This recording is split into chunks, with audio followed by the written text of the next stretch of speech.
Oi, gente, meu nome é Elizabeth. Estamos aqui na parte 2, gente. Se vocês quiserem entender o assunto, vai lá para a parte um.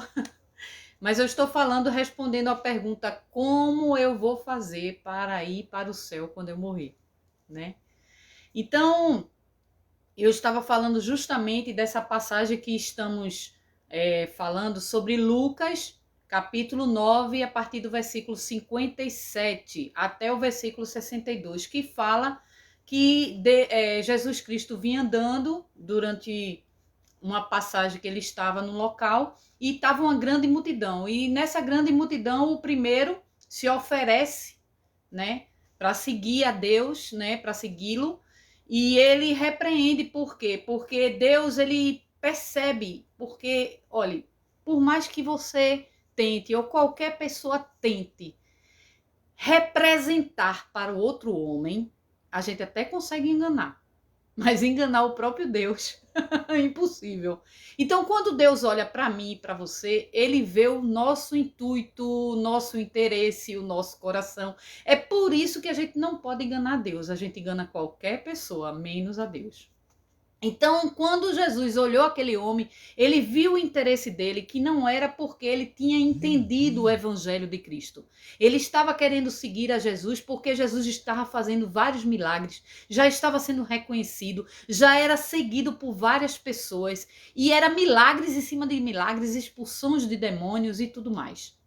Então Jesus diz a ele: olha, se tu quer me seguir, tu saiba que eu não vou ter dinheiro praticamente para te dar, eu não tenho onde morar, tu não vai ter nada de mim. Tu queres me seguir? Porque a raposa tem covil, os pássaros têm seu ninho, mas o filho do homem não tem onde reclinar a cabeça. Ele está dizendo que não tem nem onde dormir, né? Então aquele homem deve ter ficado pensativo, né? E saiu logo de fininho. O segundo homem já é diferente. O próprio Jesus chama ele, que é o que eu falo para vocês. Esse é o primeiro ponto. Jesus tem que lhe chamar. E como é que eu sei que Jesus está me chamando? Cara, se tu tá aqui escutando a palavra de Deus, só em tu tá escutando, isso é um indício que ele tá te chamando. Sabe por quê? Porque nós somos carne. E a carne, ela luta contra o espírito. E Deus é espírito. Então nós não temos condições de querer escutar a palavra de Deus sem nenhum interesse. Tu não tem nenhum interesse. Se tu só queres saber mais de Jesus, tu estás sendo chamado. Então escuta a voz dele. E o terceiro homem, sim, do segundo homem que é chamado, ele além de chamar, ele dá um propósito, ele dá uma tarefa, ele diz: olha, vem. Aí ele diz: mas eu quero sepultar meu pai. Aí ele diz: deixa os mortos sepultar os mortos, mas vem e vai e leva a palavra. Ele dá um propósito, ele dá uma tarefa.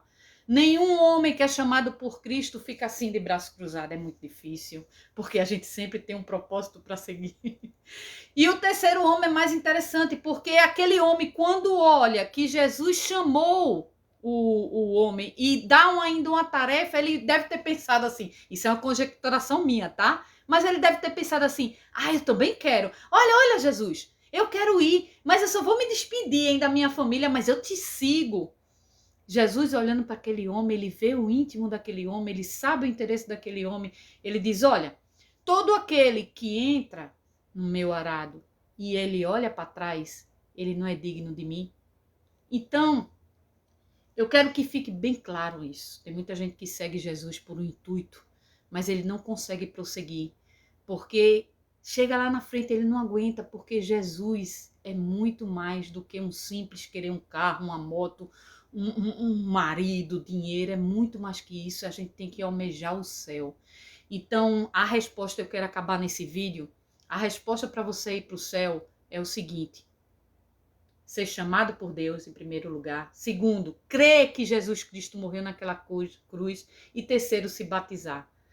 Os demais processos da sua santificação é todos os dias Jesus vai contemplar o seu ser, vai trabalhar em você, vai lhe instruir, vai tirar aquilo que ele não quer, que ele não gosta. Quem vai fazer isso, irmã? Jesus! Não é pastor, não é irmão, não é irmã. Jesus, é ele que modifica o caráter do homem. Mas você só precisa crer nele e ir para onde ele